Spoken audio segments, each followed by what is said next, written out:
Are we live? There we go, we're live. Good morning, comic book fans. Welcome back to Comics in 5 Minutes. I'm your Evelyn Shorty, and today we're trying a slightly different camera angle, trying to get a little bit more light on because, well, I thought we'd be fine where we were because, natural light and stuff with the window being right there.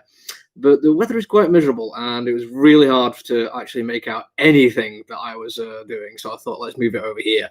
If it works, we can carry on doing it this way, but we'll see how it goes. For now, though, let's talk about what we're reviewing today. Sympathy for No Devils, another one from Aftershock Comics, and Aftershock have the unenviable position at the moment of basically being responsible for, it's gone very dark again there, being responsible for the best comic book I've read all year. So you're saying morning, which means every time I'm reviewing anything by Aftershock, generally that comparison is going to be there, and it kind of sucks that that's the case. So today I'm going to pretend that instead of my favorite genre being the Western, it's going to be crime noir. So here we go. Man, this is a good bit of crime noir. Yeah, I know that sounds kind of disingenuous, but I promise that's actually how I feel. It is a really good bit of crime noir. What differentiates from the crowd, though, is it's a story of the last human in a world of monsters. Now, straight away, that has me asking a whole bunch of questions. Sadly, well, actually, no, not sadly. These questions don't get answered. Kind of assumes that the world they live in is just always that way, and there's nothing anyone can really do about it.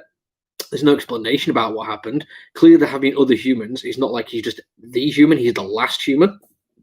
And he's an ex-inspector who, for some reason, which I really get the impression we're going to get teased out over the next few issues, is no longer an inspector. He's, in fact, I think a private investigator would be the term used.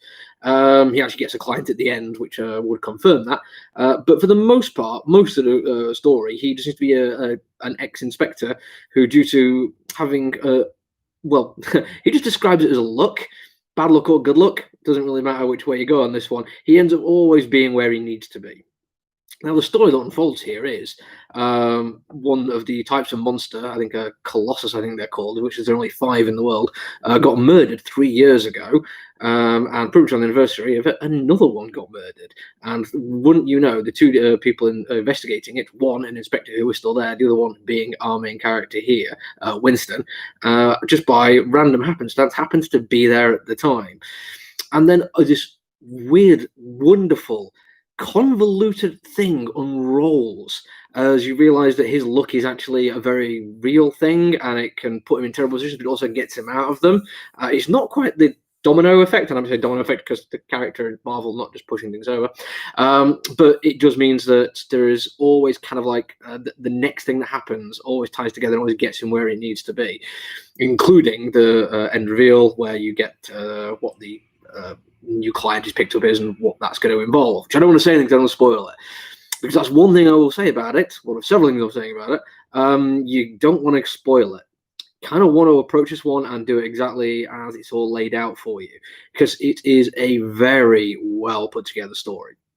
Now, one of my all-time favorite movies, LA Confidential, in fact, the Nice Guys Are the Good Guys, kind of like the unofficial sequel to it, they do the same kind of thing.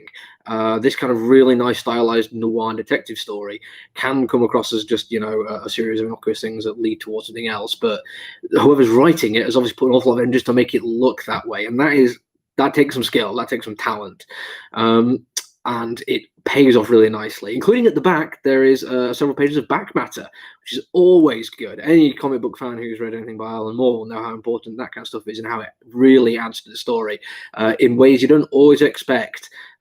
This is an interview, the transcript interview, including something that had been redacted, so clearly foreshadowing. In fact, that's probably the only thing I'd say is a little bit like of an obvious kind of moment, because that is clearly leading towards something, which they hint at really quite nicely, because there is multiple voiceover narrations done by different colored text boxes throughout the comic book.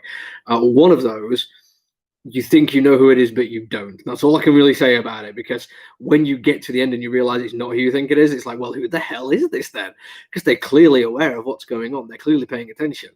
And it just ends up being another strand, which has been masterfully woven in together. The only criticism I have for it is artwork. And it's not that it's terrible, bad artwork or anything like that. It's simply the fact that when you first open the page, page 1, in fact, the first thing I noticed was cross-hatching, and whenever that's like my predominant impression, I'll see if I can get a shot of this. There we go. Without too much, yeah, it just strikes me as very much a late 90s, early 2000s kind of style, and that's not my personal favorite. It's not bad artwork. In fact, when you see the Colossus monsters, that actually adds a whole bunch to it because the scale of them is really impressive. But the level of detail really doesn't change, so they do look large and they look imposing, even when they're dead. There's lots of very cool artistic choices made in terms of panel layouts as well. The action sequences are really, really well done. But it's just that kind of style, that like way of shading. It's just not for me. That's a personal choice though. But I've got to say, after an IDW one that I wasn't expecting to like and ended up loving, a Vault comic that I was really excited for and didn't move me, one where I was going into Aftershocks again thinking, oh man, I'm once again holding this to such a high standard. It did a really damn good job. If you're looking for something a little bit crime noir with a very cool twist, and the twist is great, like the Monster City thing. There's actually one other page I'm going to try and show you when you actually get to see what it's like in this city. That is some good world building there. Sorry about the light on it. I'm trying to get my angles right here. But yeah, like dirigibles with dragon biotechnology stuff going on there. Really cool idea. Anyway, I've just checked the time. I'm like a minute over because I want to talk about the art a little bit longer than I needed to. So that's me done for today. I think it might be Mandrake getting reviewed tomorrow, which I'm really looking forward to. I flicked through that and the artwork for it looks absolutely sublime. But anyway, that's it from me. Take it easy. I'll see you all tomorrow. Bye.